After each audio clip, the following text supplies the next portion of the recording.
Olympic football খেলে এসেছে। 2022 সালে আমাদের ভাগ্য আমাদের সহায় হয়নি, এই কারণে হচ্ছে আমরা পেনাল্টিতে হেরে গেছি। বাট ইনশাল্লাহ আমরা এবার ভ্যাকসিন মিশন কমপ্লিট করবো। আমাদের বাজারে ধারাবাহিকতা আছে, তা আমরা পুরো গেম ইনশাল্লাহ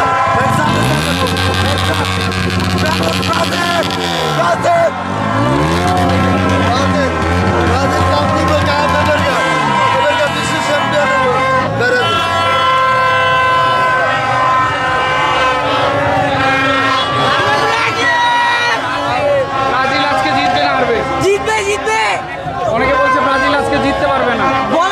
বলে যাবে না, কিন্তু জিতবে এবার ব্রাজিল। ব্রাজিল ব্রাজিল বলে না। Brazil Brazil Brazil.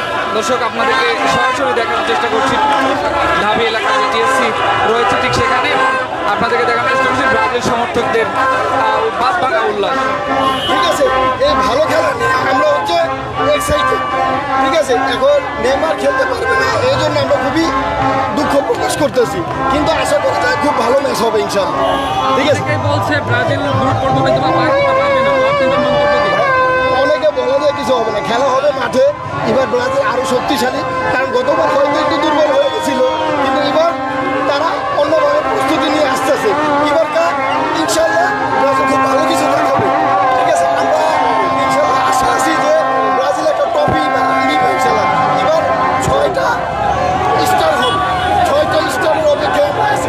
তাহলে কি ঠিক আছে, আপনাদের হেক্সা মিশন পূরণ হতে যাচ্ছে?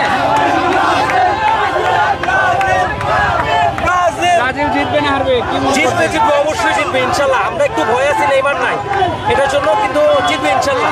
আমাদের মানে বলবো যে আমাদেরই রাখা উচিত, আমাদের আত্মবিশ্বাসটা রাখা উচিত, জিতবে নেইমার ইনশাল্লাহ। থাকলে আরো কেমন খেলা হতো? আমি বলবো নেইমার থাকলে যে ভালো হতো ওরকমও না, কিন্তু নেইমার থাকলে একটা দলের একটা বিশ্বাস থাকতো। যেরকম মেসি না থাকলে আর্জেন্টিনা একটুই হয়ে যাবে, কিন্তু ওরকমই নেইমার থাকলে আমি মনে করি যে ব্রাজিলটা একটুই এই দিকটা আমরা একটু ভয় আছে আর কি, আর কিছু না।